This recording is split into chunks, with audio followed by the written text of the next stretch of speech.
சக்தி வாய்ந்த அம்மன் கோயிலத்தை இன்னைக்கு நம்ம விழாக்களை பார்க்க போறோங்க. இந்த கோயில் வந்து பார்த்தீங்கன்னா, பொள்ளாச்சியிலிருந்து ஒரு 15 கிலோமீட்டர்ல ஆனமலை அப்படிங்கிற மாசாணி அம்மன் கோயில். அந்த கோயில் பத்தி நம்ம பார்க்க போறோம்.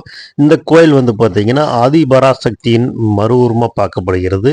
17 அடி சுயம்புவா வந்து பார்த்தீங்கன்னா, சயன கோலத்துல காட்சி தரும் இந்த அம்மனை பார்க்கறதுக்கு முறையில இன்னைக்கு வந்து பார்த்தீங்கன்னா, பொள்ளாச்சி பக்கத்தில் இருக்கிற ஆனமலை மாசாணி அம்மன் கோயில் வந்திருக்கிறோம்.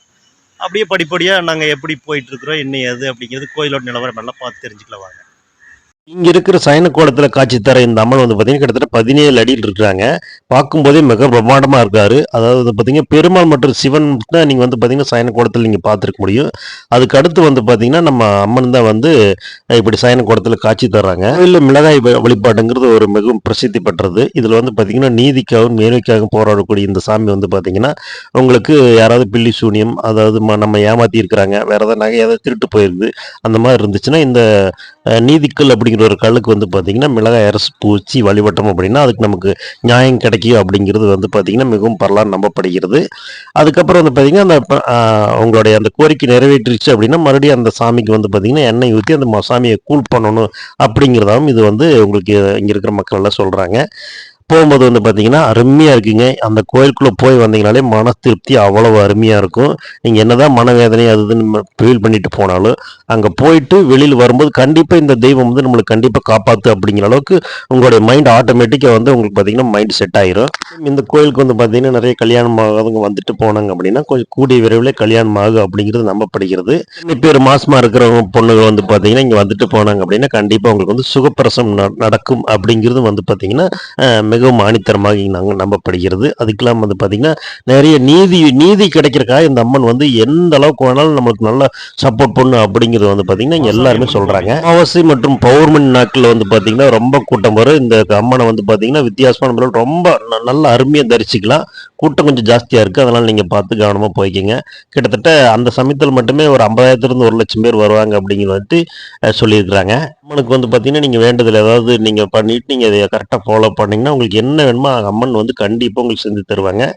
நார்மலாக நீங்கள் வேண்டுதல் மட்டும் இல்லாமல் நீங்கள் நார்மலாக கோயிலுக்கு போகணும் அப்படின்னு நினச்சி போனீங்களே, மற்ற கோயில் மாதிரி இல்லாமல் இந்த கோயில் வந்து பார்த்தீங்கன்னா உள்ளே போகும்போது ஒரு மைண்ட் இருக்குது, கண்டிப்பாக வெளியே வரும்போது அதுக்கு ஒரு தீர்வுகள் கண்டிப்பாக உங்களுக்கு கிடைச்ச மாதிரி இருக்கும். ஆட்டோமேட்டிக்காக வந்து பார்த்தீங்கன்னா மைண்டு அந்த சாமி வந்து நம்மளுக்கு எல்லாமே செஞ்சு கொடுக்க அப்படிங்கிறது நமக்கு கண்டிப்பாக செட் ஆயிரும். அந்த மாசாணி அம்மன் கோயில் சுற்றி வந்து பார்த்தீங்கன்னா எல்லா விதமான சாமிகளுமே இருக்கிறாங்க.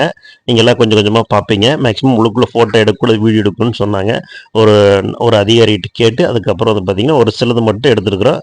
எல்லா சாமியும் வந்து எடுக்கக்கூடாது அப்படிங்கிறது கரெக்டு தான். ஏன்னா அது அவங்களுடைய சட்டத்துக்கு நம்ம கண்டிப்பாக கட்டுப்பட வேண்டும்.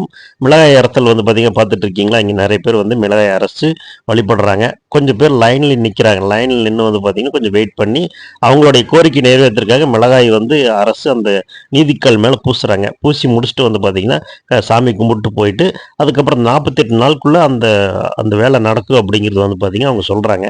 அப்படி நடந்துருச்சு அப்படின்னா ரிட்டன் வந்து அந்த சாமிக்கு வந்து எண்ணெயை வாங்கி அந்த சாமியை கூல் பண்ணி விடணும் அப்படிங்கிறது வந்து ஒரு ஐதீகம்.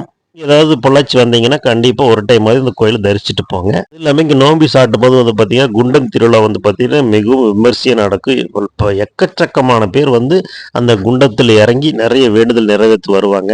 சுற்றி வர வந்து பார்த்தீங்கன்னா துர்கை அம்மன், பேச்சி அம்மன் மற்றும் வந்து பார்த்தீங்கன்னா சப்த கன்னிமார்கள், இந்த மாதிரி எல்லா விதமான சாமிகளுமே இருக்கிறாங்க.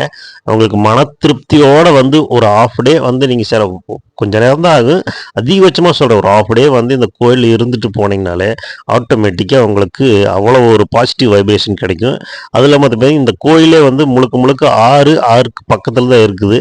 அதனால் குழந்தைங்களாம் கூப்பிட்டு வந்தீங்க அப்படின்னா உங்களுக்கு அது ஒரு நல்ல ஜாலியான என்டர்டெயின்மெண்ட்டாக இருக்கும். உங்களுக்கு கண்டிப்பாக நீங்கள் வந்து அவங்களுக்கு ஒரு மாதிரி ஃபீலாக இருந்தாலும் நம்மளுக்கு ஒரு மன திருப்தியோடு இருக்கும். என்னதான் சாமி கும்பிட்டீங்கனாலும் கொஞ்ச நேரமாவது வந்து சாமி முன்னாடி உட்காந்து ஒரு 5 நிமிஷம் நிறைய பேர் மனமுருக வேண்டது நீங்கள் பார்க்கலாம். எங்கள் வீட்டில் வந்து பார்த்தீங்கன்னா எந்த கோயிலுக்கு போனாலும் இப்படி தாங்க.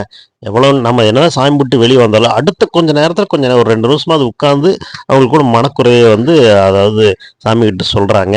அது இல்லாமல் இந்த கோயிலில் வந்து பார்த்திங்கன்னா நமக்கும் சாமிக்கும் ரிலேஷன்ஷிப் மாதிரி நீங்கள் லெட்டரில் வந்து அந்த சாமிக்கு நம்ம என்ன தேவையை வந்து எழுதி போடலாம். நம்ம அம்மாவுக்கு நம்ம என்னென்னமெல்லாம் நம்ம மனக்குமுறையில் நம்ம நேரில் சொல்கிறோமோ இல்லை லெட்டரில் எழுதி போடுறோமோ அந்த மாதிரி வந்து பார்த்திங்கன்னா இந்த அம்மா கிட்ட நீங்கள் என்ன வேணாலும் நீங்கள் எழுதி போடலாம். எழுதி போட்டாலும் அதுக்குண்டான தீர்வும் கூடிய விரைவில் கிடைக்கும் அப்படிங்கிறது வந்து பார்த்திங்கன்னா ஒரு ஐதீகம். போயிருந்தப்போ வந்து பார்த்தீங்கன்னா நிறைய திருச்செந்தூருக்கு மாலை போட்டுட்டு நிறைய நண்பர்கள் வந்திருந்தாங்க. பச்சை கலரில் ட்ரெஸ், அதாவது வேட்டி துண்டெல்லாம் போட்டுட்டு வந்திருந்தாங்க. நிறைய லேடிஸ் வந்திருந்தாங்க.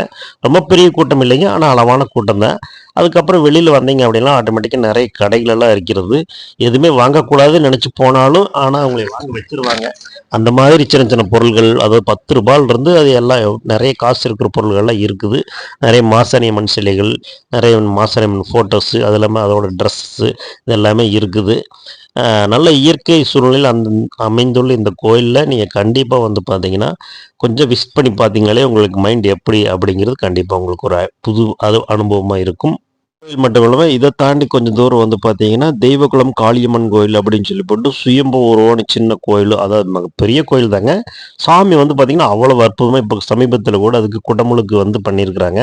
அந்த மாதிரி கோயிலும் இருக்குது. லாங்கிலிருந்து வரவங்களா இருந்துச்சுன்னா நீங்கள் அப்படியே இந்த கோயிலும் பார்த்துட்டு அந்த கோயிலும் நீங்கள் பார்க்குறதுக்கு உங்களுக்கு நல்ல ஒரு ஆன்மீக சுற்றுலாவும் இருக்குது. குழந்தைங்க வர்றாங்க அப்படின்னா அவங்களுக்கு கொஞ்சம் என்டர்டெயின்மெண்ட்டாகவும் நல்லா சூப்பராக இருக்குது. கண்டிப்பாக உங்கள் வாழ்நாளில் எப்போவுமே வந்து அது குறித்து மனசில் வச்சுக்கிற மாதிரி ஒரு ஃபீலிங்காக கண்டிப்பாக இருக்குது. ஏன்னா ஆனமலை அப்படிங்கிறது மாசாணியம்மன் அப்படிங்கிறது அசைக்க முடியாதது. திருப்தியோட வந்து போகிற ஒரு கோயில்னா கண்டிப்பாக மாசாணியம்மன் கூட சொல்லலாம். நீங்களும் வந்து பாருங்கள். ஓகே நண்பர்களே, வீடியோ பிடிச்சிருக்குன்னு நினைக்கிறேன். எப்படி ஆனமலை மாசாணியம்மன் கோயில் நீங்களும் தரிசிச்சிங்க அப்படின்னு கமெண்ட்டில் சொல்லுங்கள். தேங்க்யூ. பொள்ளாச்சி வந்தீங்கன்னா கண்டிப்பாக எனக்கு மெசேஜ் பண்ணுங்கள். ஓகே, பாய்.